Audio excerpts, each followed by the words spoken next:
Wakanda forever, right? Is that the amount of time we spend thinking about Africa and make-believe movie country at that? Most of my African ancestry comes from East Africa, but my DNA is very rare for the US. The rest of us come typically from West and Central Africa, including the Congo. Thanks to technology, we've been charting family trees and tracing our DNA for decades. I do it myself and love it. But how often do we pay attention to what's going on with the Motherland? I know some of you have been blessed to visit there and were maybe lucky enough to enjoy the local vibe.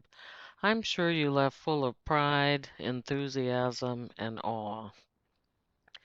At the same time, we're frustrated to see a continent full of riches, with people in so many countries living in poverty both inside and outside of the big cities.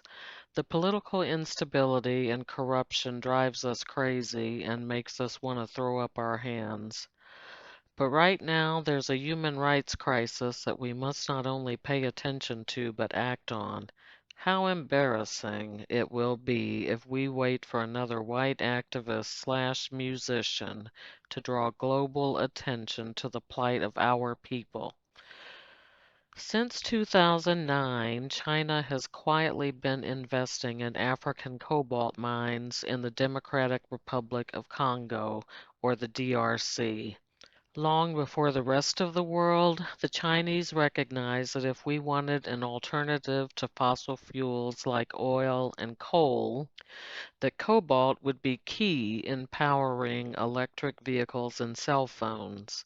And the mines in the DRC have 10 times the amount of cobalt than anywhere else in the world. The tragedy is that the Chinese corporations are treating the Congolese workers like slaves and the land like a dump. In many cases, the working conditions are atrocious. Clouds of dust from the mining ends up on crops, stunning their growth. Liquid runoff is being dumped into rivers, poisoning the water with sulfuric acid. Yes, sulfuric acid. There goes the fish to eat and clean water to bathe in. If that isn't bad enough, the local Congolese military is forcing people to move from their homes in villages like Kolwezi to make room for more mining space. Beaten and burned out of their homes, our distant cousins are left to resettle without compensation in most cases, and even those who are compensated aren't given enough money to build a new home. In addition to raping the land, mistreating the workers, and turning a blind eye to brutality, the Chinese rip off artisanal workers for the cobalt they produce. You have your miners who work for formal companies and locals who dig on their own to make money to feed their families. These local people are called artisanal miners. Often their children have to help them dig, wash, and carry the 20-pound bags of cobalt rocks to sell to Chinese dealers. Not surprisingly, the Chinese fidget with their scales and rig them to underpay the sellers.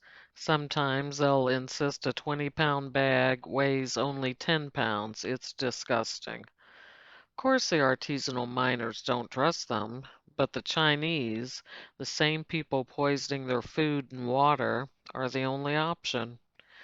When we think of natural resources that are good for the planet, we typically think of the Amazon rainforest.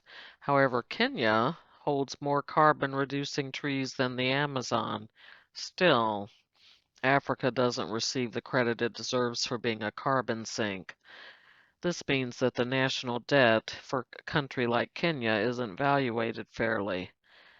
Africa contributes the least to climate change and suffers the most from it, from droughts, floods, and even earthquakes. Europe keeps chastening the continent 60 years after most countries were liberated from colonialism. Africans still don't trust Europeans, and who can blame them? But they surely need a better partner than China. The only roads the Chinese build in Africa are the ones that help them transport cobalt. Africa needs to leave China alone. It's time for African Americans to stand up for Africa in a meaningful way. The Biden administration is working to invest in the Congo. Right now, they're just waiting to make sure that the political climate remains stable because of recent rumors of a coup attempt. As a people, we need to spread the word about the human rights violations in the DRC. History has shown that everyone, including the U.S. government, deals with Africa when they want something. Surely we can stand up for the motherland and at the same time encourage the political, military, and tribal stability that's needed in order for the African people to profit from their natural riches. And perhaps Black Americans, the only people they can trust, should play a large role in the development of Africa. It's not as though there aren't enough Black Americans with the time, talent, and resources to devote to a crisis like this. Our government has plans to invest in Africa. The U.S. International Development Finance Corporation is currently performing due diligence for a financing package of $250 million to finance the Lobito Atlantic Railway Corridor, which would run from Lobito Port in Angola to the DRC border. Two U.S. firms, Africa Global Schaefer and Sun Africa, are overseeing projects that will generate over 500 megawatts of renewable power, provide access to clean energy resources across Angola, help Angola meet its climate commitments, and support exports of U.S. solar panels, connectors, switches, sensors, and other equipment. Other plans in the pipeline for Africa include mining projects. Our combined influence could put Black American recyclers in the position to get in on the opportunity to recycle cobalt, which can be recycled repeatedly. Not only will there be great money in that, it will decrease the need for mining and for greedy corporations to disrupt our already angry oceans in their search for cobalt. We could have a voice in the treatment of miners, their families, and their homes. We could compete with the Chinese as Black people standing up for Black people, potentially easing the tension that would be caused by the U.S. government competing with China on African soil.